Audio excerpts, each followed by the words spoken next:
Hello student, this is Aarti. Welcome to our YouTube channel.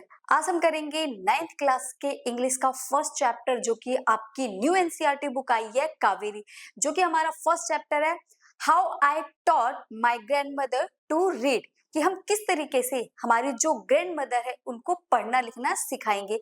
तो इस chapter में हम इन चीजों को देखने वाले हैं। पहले के टाइम में जो स्टडी थी उस पर फोकस नहीं करते थे, ज्यादातर लोग मतलब इतना फोकस नहीं करते थे, बट आने वाली जो अब न्यू जनरेशन है उसमें तो काफी फोकस किया जाता है। तो उनकी जो सिचुएशन थी स्टडी ना कर पाने की वजह से, वो क्या थी, तो उनको अपनी स्टडी ना करने की वजह से जो रिग्रेट हुआ, जो प्रॉब्लम फेस करनी पड़ी, वो आज हम इस चैप्टर में करेंगे। तो चलिए स्टार्ट करेंगे आज का हमारा न्यू चैप्टर।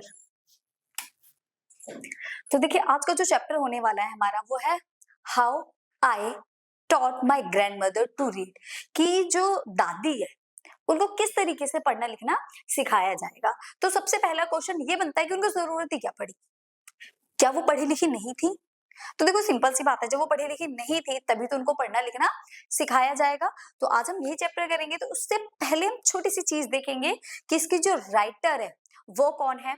ये है आपकी ग्रेट सुधा मूर्ति, जो हमारी इस चैप्टर की राइटर है, ऑथर है, जिन्होंने इस चैप्टर को लिखा है। How I taught my grand mother to read is an autobiographically, क्या है ये, एक ऑटोबायोग्राफिकल है। ये स्टोरी है बाय री ओन इंडियन ऑथर, एजुकेटर रहे हैं, फिलेंथ्रोपिस्ट रहे हैं। ठीक है, सुधा मूर्ति कौन रहे हैं? सुधा मूर्ति कौन? सुधा मूर्ति है, क्या है, आपके एजुकेटर हैं, इंडियन ऑथर भी रहे हैं, फिलेंथ्रोपिस्ट भी रहे हैं।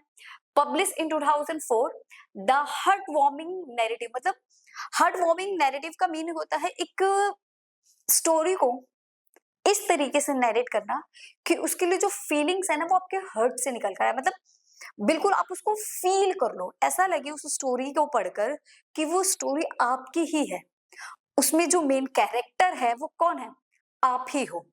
तो उस स्टोरी को पढ़कर आप अपने आप को इतना फील करने लग जाओ कि आपको ये ऐसा लगे कि यार इसकी कैरेक्टर तो मैं ही हूँ, क्यों जो पूरी स्टोरी है ये मेरे बारे में ही है। तो अगर ऐसा आपको फील हो रहा है तो आप क्या हो, एक हार्ट वार्मिंग नैरेटिव हो, मतलब उस स्टोरी को इस तरीके से लिखा गया है। रे काउंट्स हर एक्सपीरियंस एज 12-year-old टीचिंग हर 62 years ओल्ड ग्रैंड मदर। तो ये जो स्टोरी है ये किस चीज के ऊपर है? एक छोटी लड़की है 12 ईयर की एक छोटी लड़की है 12 साल की, वो टीच करती है 62 ईयर्स उसकी जो ग्रैंड मदर है उनको टीच करती है क्रिस्टका टू रीड कन्नड़। उनको, उनकी दादी का नाम क्रिस्टका है, वो अपनी दादी को कन्नड़ लैंग्वेज में पढ़ना सिखाती हैं।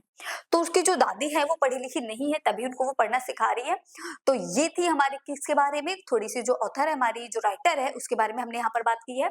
तो ऑथर राइटर कौन है? हमारी सुधा मूर्ति। ये किस टाइप की राइटर रही हैं? ये एक इंडियन ऑथर रही है, एजुकेटर रही है, फिलेंथ्रोपिस्ट रही हैं। इनकी काफी सारी बुक्स हैं, सॉरी हाँ, इनकी काफी सारी स्टोरीज हैं जो पब्लिश हुई है। तो काफी इफेक्टिव राइटर रही हैं, जिनका लोगों की लाइफ में बहुत ही इफेक्ट पड़ता है। इफेक्ट क्या, आप उस कैरेक्टर में खुद को इमेजिन करने लग जाते हो। तो ये इस टाइप की राइटर रही है। तो देखिए, यहाँ पर एक टॉपिक आया है, अब ये कहोगे चैप्टर्स तो नहीं है ये, हाँ चैप्टर से थोड़ा सा लगे। त्रिवेणी पॉपुलर नॉवल काशी यात्रा, ये देखिए जिस टाइम की स्टोरी है ना, इस स्टोरी में, इस चैप्टर में ही आपको दो स्टोरी देखने को मिलेंगी। फर्स्ट तो ये है, मैं यहाँ आपको समझा दूंगी, फिर इसके बाद हम चैप्टर में भी इसको दोबारा से एक बार देखेंगे। तो ये चैप्टर जो है आपका, इस चैप्टर में एक स्टोरी तो सुधा मूर्ति ने लिखी है, एक इसमें वो पहले की स्टोरी बता रहे हैं। कंफ्यूजन होने की जरूरत नहीं है, स्टोरी के अंदर ही स्टोरी है। और इसी जो ये चैप्टर आप पार्ट देख रहे हो, पैरा देख रहे हो, इसी पैरा के अकॉर्डिंग जो ग्रैंड मदर है वो पढ़ना लिखना सीखती है। तो पहले इसको समझिए, फिर धीरे धीरे मैं सब समझा दूंगी। At that time Triveni was a very popular writer in the Kannada language and all the village people would wait एग्रीनियर for the weekly magazine Karmaveera. जब ये सुधा मूर्ति जो राइटर हैं ये स्टोरी लिखती हैं कि दादी के टाइम में, जब दादी थी, जब वो छोटी बच्ची थी, उस टाइम पर एक बहुत ही पॉपुलर राइटर थी। जैसे अब मैं बड़ी हो गई हूँ, मैं अपने बारे में कुछ लिखूं कि जब मैं छोटी थी उस टाइम एक बहुत ही पॉपुलर राइटर थी। तो वो पॉपुलर राइटर जो थी वो कौन थी? त्रिवेणी। जब राइटर अपने बारे में बता रही है कि जब मैं छोटी बच्ची थी, 12 साल की थी, उस टाइम पर एक बहुत ही पॉपुलर राइटर थी। कौन थी पॉपुलर राइटर? उस टाइम पे त्रिवेणी एक पॉपुलर राइटर थी। और ये जो त्रिवेणी पॉपुलर राइटर थी, इनकी जो राइटिंग थी ना, वो कन्नड़ लैंग्वेज में लिखती थी। किस लैंग्वेज में लिखती थी? कन्नड़ लैंग्वेज में लिखते थे। और गांव के जितने भी लोग थे, वो उनकी वीकली मैगजीन जो थी, जिसका नाम था कर्मवीर, उसका बहुत ज्यादा वो वेट करती है। ये जो कर्मवीर मैगजीन है, इसका वो क्या करती है? बहुत ही ज्यादा वेट करती है। Where one of her novel Kashi Yatra. और ये कर्मवीर जो नॉवल थी, किसके ऊपर थी? ये थी आपके काशी यात्रा के ऊपर। किसके ऊपर? काशी यात्रा के ऊपर। Was appearing as a serial. और वो सीरियल में आती थी, सीरीज में आती थी। It was the story of an old lady and her strong desire to go to Kashi और वाराणसी। और ये जो स्टोरी थी काशी यात्रा, ये एक ओल्ड लेडी की स्टोरी थी। उस ओल्ड लेडी की सिर्फ एक ही डिजायर थी कि वो कहाँ जाए? काशी जाए और वाराणसी। ठीक है, मतलब वाराणसी में ही काशी है, तो वो काशी जाना चाहती थी। Where she wished to worship lord विश्वराव। वहां जाकर वो जो भगवान है विश्वराव, उनकी पूजा करना चाहती थी। To attain the ultimate blessing, उनकी ब्लेसिंग लेना चाहती थी। बट फाइनली फाइनली क्या हुआ? वो ओल्ड थी, उनको काफी सेक्रीफाइसेस करने पड़े। All her saving for the marriage of a young poor girl. एक लड़की थी, अब उन्होंने काशी जाने के लिए काफी सेविंग कर रखी थी। सेविंग से वो कहाँ जाना चाहती थी? काशी जाना चाहती थी। बट सडनली क्या होता है, उनको अपनी जो डिजायर थी उसको सेक्रीफाइस करना पड़ता है। उनकी सारी जो सेविंग थी ना, वो एक पुअर गर्ल को दे देती है। क्यों? उससे उसकी शादी करने के लिए वो सारा पैसा उस पुअर गर्ल को दे देती कि जाओ बेटा तुम शादी कर लो। Who falls in love but there was no money for her wedding। उसके लड़की के पास, वो गरीब थी, वो किसी को प्यार करती थी, बट उसे शादी नहीं कर पा रही थी। क्यों? ड्यू टू मनी, क्योंकि उनके पास में पैसा नहीं था। सो वो क्या करती है, जो ओल्ड लेडी होती है, वो अपना सारा पैसा उस पुअर गर्ल को दे देती है कि जाओ बेटा आप शादी कर लो। और ये जो प्लॉट था, ये वो प्लॉट है इस चैप्टर का जो सबसे ज्यादा इंप्रेसिव प्लॉट बन जाता है। किसका? काशी यात्रा का। तो ये वो नॉवल थी जिसको कौन पढ़ता है? जो 12 ईयर गर्ल है, उसकी दादी इसी नॉवल को पढ़ती है। ठीक है, तो इसी पैरा को, इसी प्लॉट को हम आगे कनेक्ट करेंगे। अब ये देखिए, When the writer was about 12, जब राइटर यंग है और कितने साल की है? 12। राइटर छोटी है, 12 साल की बच्ची है, उस टाइम के बारे में बता रही है। आज तो राइटर बड़ी हो चुकी है, काफी बड़ी है, इवन एक ओल्ड लेडी बन चुकी है।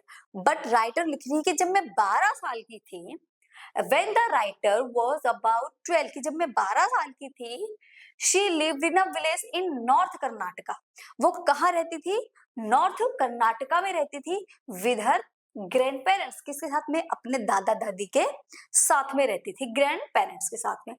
दोस डेज, उस टाइम पर, morning papers came in the afternoon and the weekly magazine come one day late. उस टाइम जो मॉर्निंग न्यूज़पेपर, जैसे हम आज सुबह सुबह पेपर लेकर सब लोग पढ़ने बैठ जाते हैं, बट उस टाइम पे मॉर्निंग न्यूज़पेपर कब आते थे? आफ्टरनून, दोपहर में आते थे। और वीकली मैगजीन एक दिन लेट आती थी। जैसे संडे को आनी चाहिए, संडे नहीं आएगी, मंडे आती थी, वो एक दिन late. They would wait early for the bus to arrive because all the magazine and newspaper used to come in the vehicle only। उस टाइम क्या था, व्हीकल्स वगैरह तो इतने नहीं थे, बस का वेट करते थे, धीरे धीरे वो लोगों के घरों तक पहुंच पाते थे, मैगजीन न्यूज़पेपर दोनों ही। There was a writer name Triveni. और उस टाइम पर जिसके भी नाम के न्यूज़पेपर और मैगजीन आती थी, एक ही राइटर थी, कौन थी? Triveni. Who was known for her psychological and easy to read her novels. ठीक है, उस टाइम जो उनकी एक साइकोलॉजी थी, किसकी?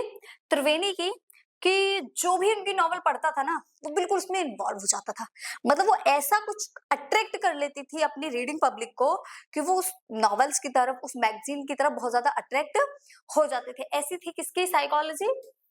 त्रिवेणी की, कि जिसने एक बार पढ़ा वो उसी में खो जाता था। मतलब बोलते ना, चस्का सा लग जाता था। लोग वेट करते थे, अगर मैगजीन पढ़ रहे हैं तो उसका वेट करते थे कि इसका नेक्स्ट पार्ट कब आएगा। ठीक है, तो इस टाइप की उनकी राइटिंग्स हुआ करती थी। और ये देखिए, she used to write on the daily struggle of the people at that time. और उन्होंने वो उनकी जो नॉवेल्स होती थी ना त्रिवेणी की, वो लोगों के स्ट्रगल के बारे में लिखती थी। जैसे ये आप फिगर देख रहे हो, गांव में लोग हैं, वो किस चीज को लेकर स्ट्रगल करते हैं, ठीक है, कितना स्ट्रगल है उनकी लाइफ में, कैसी है उनकी लाइफ, वो किस तरीके से अपनी लाइफ को जी रहे हैं, क्या क्या प्रॉब्लम फेस कर रहे हैं।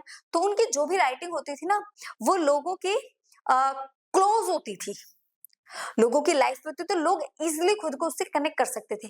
लोगों के प्रॉब्लम्स के बारे में, उनके सॉल्यूशन के बारे में, ये सारी चीज लिखते थे। जब हमारे बारे में बात की जाएगी तो हम उससे अट्रैक्ट क्यों नहीं होंगे, तो ये चीजें थी, ठीक है। तो लोगों के डेली स्ट्रगल के बारे में लिखती थी, जो लोग फेस करते थे, उनके प्रॉब्लम्स को दिखाती थी। Which enable the people to connect with her stories. तो लोग उन स्टोरीज को अपने से कनेक्ट कर लेते थे। वन ऑफ हर नॉवेल्स, एक उनकी नॉवल थी काशी यात्रा, एक उनकी नॉवल क्या थी, काशी यात्रा, जिसका एक प्लॉट हम पढ़ चुके हैं। Was about an old lady, और उस काशी यात्रा में एक ओल्ड लेडी थी, who gave up the money for her trip to Kashi, जिसने अपने पैसे कलेक्ट कर रखे थे अपनी एक डिजायर कंप्लीट करने के लिए कि वो काशी जाएगी, बट वो उसको क्या करती है, सेक्रीफाइस कर देती है, उस पैसे को वो एक ऑर्फन गर्ल को दे देती है, so that the girl could Mary the man she loved, ताकि वो जिसे पसंद करती है वो उससे शादी कर ले। The writer's grand mother too had a desire to go to Kashi. तो जो ग्रैंड मदर है, उस काशी यात्रा स्टोरी को पढ़ते पढ़ते ग्रैंड मदर के अंदर जो डिजायर थी वो बहुत ज्यादा बढ़ जाती है, कि वो भी सोचते हैं कि मैं भी काशी जाऊं। But her desire was never fulfilled, so she identified herself as the grandmother in the story. ठीक है, जो इस स्टोरी की ग्रैंडमदर है, उस 12 साल की बच्ची की जो दादी है, उनकी भी डिजायर क्या थी, वो भी काशी जाएं, और वो भी काशी नहीं जा पाती है, उनकी भी डिजायर पूरी नहीं हो पाई। स्टोरी में जो ओल्ड लेडी थी उसकी भी डिजायर पूरी नहीं हो पाई, वो भी काशी नहीं जा पाई। तो ये दोनों ओल्ड लेडी की स्टोरी एक दूसरे मैच कर गई। तो ये जो 12 साल की बच्ची की ग्रैंड मदर थी, तो ये अपने आप को उसी से कनेक्ट करने लग जाती है कि हम दोनों की स्टोरी सेम है, मेरे बारे में लिख रखा है इन्होंने। तो the writer's grand mother was illiterate, जो राइटर्स की ग्रैंड मदर थी वो इलिटरेट थी, पढ़ी लिखी नहीं थी। And so she asked the writer, तो राइटर से पूछती है, who was a school going girl to read out the latest episode to her। तो जो ग्रैंड मदर की जो डॉटर थी, राइटर जो थी, वो डेली स्कूल जाती थी, तो जो भी उस काशी यात्रा का एपिसोड आता था वो उनको उसको पढ़कर सुनाती थी। क्योंकि दादी तो पढ़ी लिखी नहीं थी, तो अब उनके लिए पढ़ेगा कौन, तो जो वो छोटी बच्ची थी वो अपनी दादी के लिए चीजों को पढ़ती थी, जो भी एपिसोड आते थे वो उनको पढ़कर सुनाती थी हर वीकली, क्योंकि वो मैगजीन थी तो उस मैगजीन को हर वीकली पढ़कर सुनाया करती थी। बट सडनली कुछ डिफरेंट हो जाता है, क्या होता है देखिए, during that time she would forget all her work and listen with the greatest concentration. जब वो उनको पढ़कर सुनाती थी तो वो सब कुछ भूल जाती थी, अपने आसपास की जितनी भी चीजें थी वो उन सभी चीजों को भूल जाती थी, और वो सारा कंसंट्रेशन कहाँ रख देती थी, उसको पढ़ने में लगा देती थी। Later she could repeat the entire text by heart, she could repeat the entire text by heart. तो वो क्या उस हर एक टेक्स्ट को अपने दिल से सुनती थी, ठीक है, और उसको रिपीट करती, मतलब एक बार सुन के उनको चीजें याद हो जाती थी। क्यों, क्योंकि वो इतना ज्यादा कंसंट्रेशन से उन चीजों को सुना करती थी। The grandmother was always eager to learn what would happen next. वो बहुत ज्यादा जल्दी में रहती थी कि अगला क्या होने वाला है, मतलब नेक्स्ट क्या होगा, तो उनको बहुत ज्यादा जल्दी रहती थी। She would also discuss the episode with her friends, और वो फिर उस सारे एपिसोड्स को अपने फ्रेंड से भी जाकर शेयर करती थी। The writer was not mature enough to understand why her grand mother took so much interest in Kashi Yatra. Writer भी इतनी बड़ी नहीं थी, मैच्योर नहीं थी कि वो अपनी दादी का जो इंटरेस्ट था काशी यात्रा के लिए उसको अच्छे तरीके से समझ सके। तो उसको समझ नहीं आता था कि दादी ऐसा क्यों करती हैं। One day she went for a wedding with her cousins to the neighbouring village. एक दिन क्या हुआ, जो राइटर थी वो अपने कजन्स की शादी में चली जाती है, नेबरिंग विलेज, पड़ोस में जो गांव था वहां पर चली जाती है, और वहां जाकर वो बहुत ज्यादा इंजॉय करती है, क्योंकि उसको फ्रीडम मिल जाती है, शादी में आई है, फुल फ्रीडम है, तो बहुत ज्यादा इंजॉय करती है, गिवन बाय द एल्डर्स, और एल्डर्स ने भी उसको फ्रीडम दे रखी, तो वो इस तरीके से प्रॉपर इंजॉय करती है। और इंजॉय करने के बाद Although she was supposed to stay there for just a few days, और वो वहां कुछ दिन के लिए रुक जाती है, मान लो गई 2 दिन के लिए है, रुक गई 1 हफ्ते के लिए। She spent a whole week, 1 हफ्ता पूरा बिता कर आती है। When she come home, जब वो घर आती है, जब वो दादी उसकी स्टोरीज को सुना करती थी बहुत ही मतलब कंसंट्रेशन के साथ, और अपने सारे एपिसोड जब वो मंदिर जाती या बाहर बैठ के अपने फ्रेंड से बातें करती तो वो उनको सारी चीजें सुनाती थी।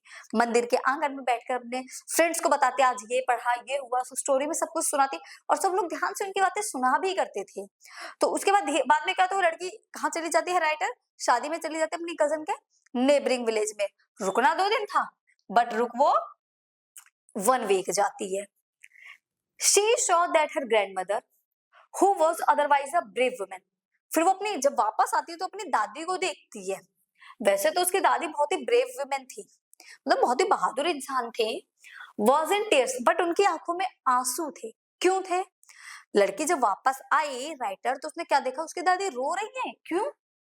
The writer who become worried, उसको बहुत ज्यादा टेंशन हो गई, यार क्या हो गया, दादी तो बहुत ही स्ट्रांग है, ऐसे कैसे रो रही है। asked if everything was fine and if she was okay, क्या सब कुछ ठीक है, आप ठीक हो, रो क्यों रहे हो आप, ऐसे पूछती है वो। The grandmother noped but did not speak, वो नोप करती है, सुबकने लगती है, सिसकियां भरने लगती है, बट कुछ बोलती नहीं है। Writer did not understand and forget about it, उसको कुछ समझ नहीं आता, वो सब कुछ भूल जाती है, मतलब क्या क्यों रो रही है उसको कुछ समझ नहीं आता, क्योंकि राइटर अभी इतनी बड़ी थोड़ी है कि उसको सारी चीजें समझ आ जाएंगी। दैट नाइट, उस दिन रात में क्या होता है, when the writer was sleeping, जब राइटर सो रही होती है, तो जो उसकी ग्रैंड मदर है वो उसके पास आती है, उसके पास में आकर बैठती है और उससे बोलती है, हर अफेक्शनेट हैंड्स, उसके जो बहुत ही सॉफ्ट एक प्यार वाले जो हाथ थे वो उसके सर पर फेरती है। Touch the writer's forehead and the writer felt that was wanted to talk her, तो राइटर को समझ आता है कि जो उसकी दादी उसके पास आई हैं वो उससे कुछ बात करने आई है, तो वो उससे बात करती है, उससे पूछती है क्या हुआ दादी, बताइए आप इतने टेंशन में क्यों हो, क्यों रो रहे हो, तो इस टाइप से वो बात करती है। She asked her what was wrong, कि क्या हुआ है। The grand mother told her the sad incidents, फिर वो सारे इंसिडेंट को बताती है ऑफ हर चाइल्डहुड, उस दादी के चाइल्डहुड में जो भी इंसिडेंट हुए थे वो उन सारे इंसिडेंट को किसको बताती है, राइटर को बताती है। How she had lost her mother, कि किस तरीके से उसकी माँ उनसे बिछड़ गई थी, उनके father was a busy man, उनके फादर कितने ज्यादा बिजी मैन थे, एंड हैड रीमैरिड, और फिर उन्होंने दोबारा शादी कर ली, और पता ही सौतेली माँ तो भाई कैसी होती है, काम वाम करवाएगी, पढ़ने लिखने नहीं देगी। एंड एट दोस टाइम, उस टाइम पर education was not consider essential for girls, और उस टाइम पे जो देखो यहाँ पर जो ये चैप्टर है ना, ये आपके एजुकेशन के पर्पज से बहुत इंपॉर्टेंट हो जाता है चैप्टर। क्यों? क्योंकि आप इसमें एजुकेशन की वैल्यू देखोगे। तो यहाँ पर उन्होंने क्या कहा, उस टाइम पर जो एजुकेशन थी गर्ल्स के लिए वो उसको मतलब एसेंशियल कंसीडर नहीं किया जाता था। पढ़ ली तो ठीक, नहीं ठीक पढ़ी तो और अच्छी बात है, घर का काम करेगी, तो इस टाइप से पहले उनको कंसीडर किया जाता था। ठीक है, उससे पहले 2 क्वेश्चन है, ये देखते हैं हम फटाफट से। Do you think the narrator expected to see her grandmother in tears, क्या उसने ऐसा सोचा था उसकी दादी की आंखों में कभी आंसू आएंगे। When she was returned to the village, if yes, why? If no, why not? जब वो वापस आई तो उसने ऐसा सोचा था कि उसकी दादी की आंखों में आंसू होंगे, क्या आप इससे सहमत हैं? अगर है तो बताइए, नहीं है तो बताइए। तो आपको ये आंसर एक्सप्लेन करके लिखना है। तो उसने ऐसा एक्सपेक्टेड नहीं किया था कि उसकी दादी उसके सामने रोती हुई उसको मिलेंगी। क्यों? क्योंकि उसकी दादी एक बहुत ही ब्रेव वुमेन थी, इसलिए उसने ऐसा एक्सपेक्ट नहीं किया था। How might the narrator help her grandmother to fulfil her desire to learn to read and write, तो किस तरीके से वो जो नरेटर है वो अपनी दादी की हेल्प करती है रीड एंड राइट में। ये आने वाला पैरा है, हम उसमें पढ़ेंगे कि किस तरीके से उसने अपनी दादी की हेल्प करी। इसका आंसर आपको मिल गया, इसका आगे वाले पैरा में मिलेगा। अब देखिए, she got married at a very young age, उसकी शादी भी बहुत जल्दी एज में कर दी गई है। ग्रैंड मदर अपनी डॉटर को सब कुछ बता रही है ग्रैंड डॉटर को कि माँ के जाने के बाद फादर ने दूसरी शादी कर ली, घर का सारा काम आ गया, वो बहुत बिजी इंसान थे, बिल्कुल केयर नहीं करते थे मेरी, और गर्ल्स के लिए पढ़ना बिल्कुल भी एसेंशियल नहीं था, तो और मेरी क्या कर दी गई, शादी कर दी गई। और फिर क्या हुआ, बच्चे हो गए।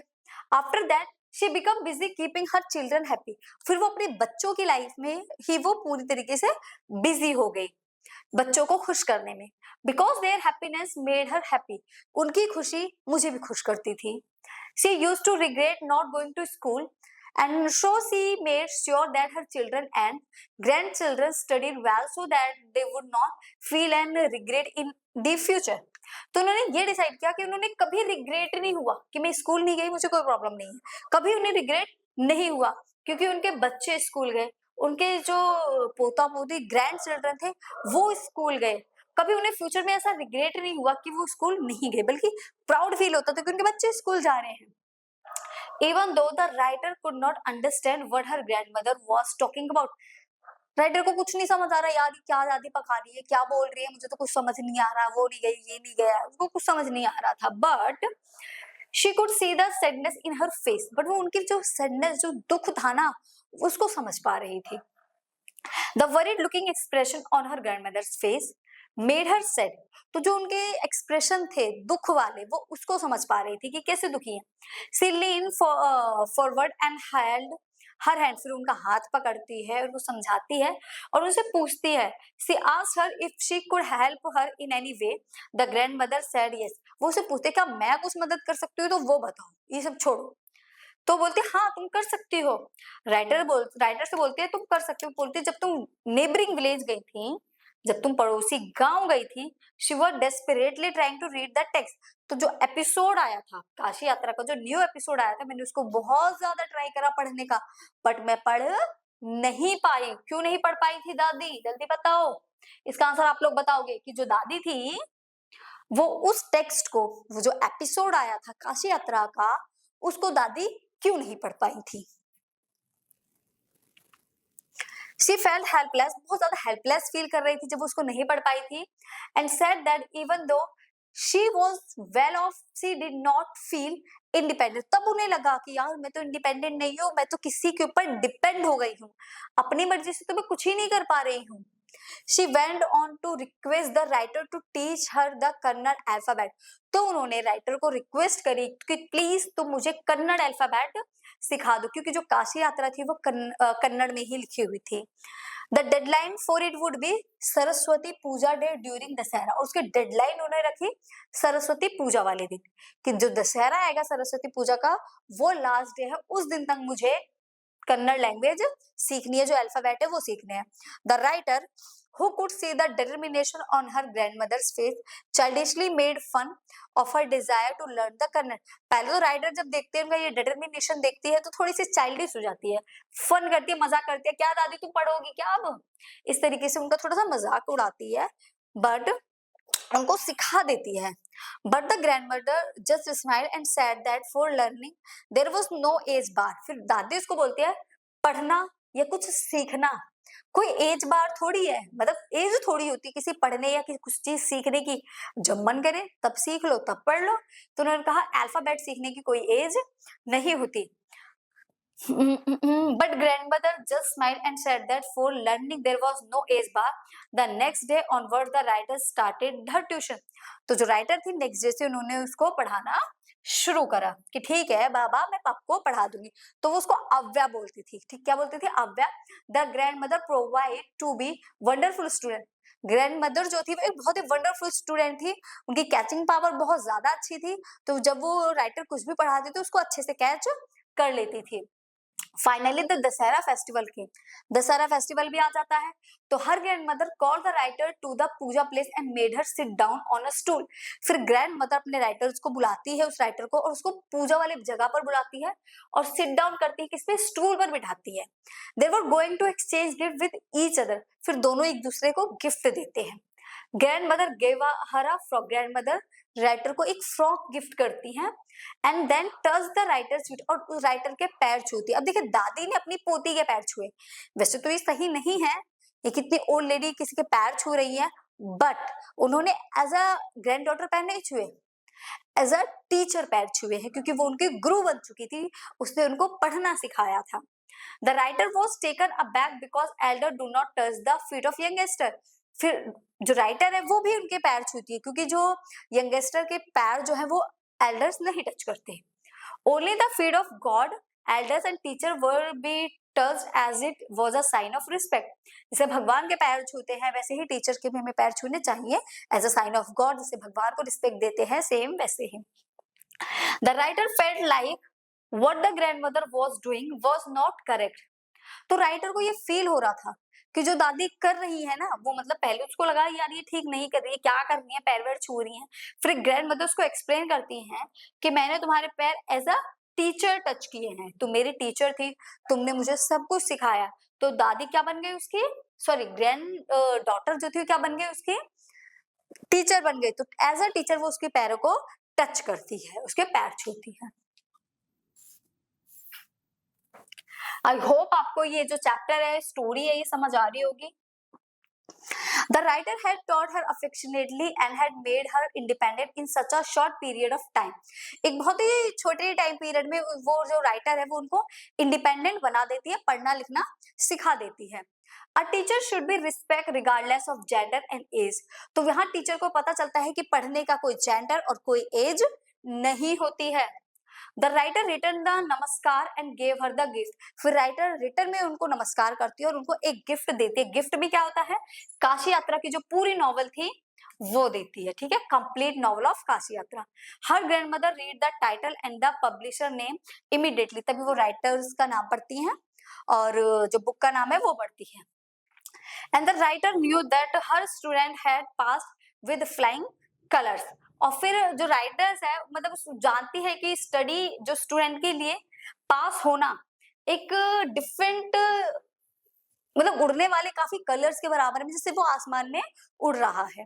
और टीचर्स के लिए भी बहुत इंपॉर्टेंट है, जब उसका बच्चा पास हो जाता है तो उन्हें लगता है कि उन्होंने बहुत ही अच्छे से उसको पढ़ाया है। देखिए टीचर हमेशा ये चाहता है कि उसका बच्चा पास हो जाए। एक टीचर कभी नहीं सोचेगा उसका नालायक से नालायक बच्चा भी फेल हो। देखिए ये है एजुकेशन। इस एजुकेशन में आप ये समझते हो अगर आप एजुकेटेड नहीं हो तो आपको किसी दूसरे के ऊपर डिपेंड रहना पड़ेगा, बट अगर आप एजुकेटेड हो तो आपको किसी के ऊपर डिपेंड रहने की जरूरत नहीं है। ओके तो किसी भी टीचर के लिए सबसे इंपॉर्टेंट डे वो होता है जब उसका स्टूडेंट पास हो जाता है, तो इसलिए एजुकेशन बहुत जरूरी है। अगर दादी पढ़ी हुई होती तो क्या उन्हें इतना रिग्रेट फील होता, उन्हें इस एज में भी जाकर रोने की जरूरत पड़ती, नहीं पड़ती ना। तो एजुकेशन किसी भी पर्सन के लिए बहुत जरूरी है। आपको कोई पागल ना बना सके, आप अपनी मर्जी से जो मर्जी वो पढ़ सको, आपको किसी का वेट ना करना पड़े कि वो आएगा मुझे पढ़कर सुनाएगा। तो ऐसा आपके साथ ना हो, इसलिए एजुकेशन बहुत जरूरी है। अब इसकी थीम देखते हैं। The theme of this story is concern with the benefit of education. इसकी थीम है कि बेनिफिट ऑफ एजुकेशन, कि इसमें आपने सारे बेनिफिट किससे के देखे हैं, एजुकेशन के, पर्टिकुलरली फॉर वुमेन, स्पेशली किसके लिए, वुमेन्स के लिए। It also brings out the fact that each educated person could become an instrument of change by helping an uneducated person become illiterate। देखिए जो एजुकेटेड पर्सन है वो as एक instrument की तरह काम करता है, किसके लिए, अनएजुकेटेड के लिए, ताकि वो उसकी हेल्प कर सके लिटरेट होने में। एक इंस्ट्रूमेंट ही उसको आगे बढ़ा सकता है, तो इंस्ट्रूमेंट का काम कौन करता है, एक educated person. The story also bring out the fact that the illiterate people realize their plight and the eager to be taught। तो एक इलिटरेट पर्सन को ये रियलाइज होता है कि अगर वो पढ़ा लिखा नहीं है तो उसे कितनी सारी प्रॉब्लम्स हो सकते हैं, like grand mother. Thus they make fine and hard working। अगर उसको पढ़ना है तो उसको हार्ड वर्किंग होना पड़ेगा और एक ऐसा पर्सन बनना पड़ेगा कि वो जल्दी से जल्दी उसकी जो लर्निंग पावर हो ना उसको थोड़ी सी अच्छी होनी चाहिए, ताकि वो जल्दी स्पीड में सीख सके। वैसे तो सबकी अलग होती है बट फिर भी ठीक है। अब ये हमारे कुछ हार्ड वर्ड्स हैं या वर्ड मीनिंग बोल दो, सिंपल वर्ड में है, ठीक है। प्रोटोगोनिस्ट का मतलब होता है the main character in a story. किसी भी स्टोरी में जो मेन जो कैरेक्टर होता है उसको बोलते हैं प्रोटोगोनिस्ट।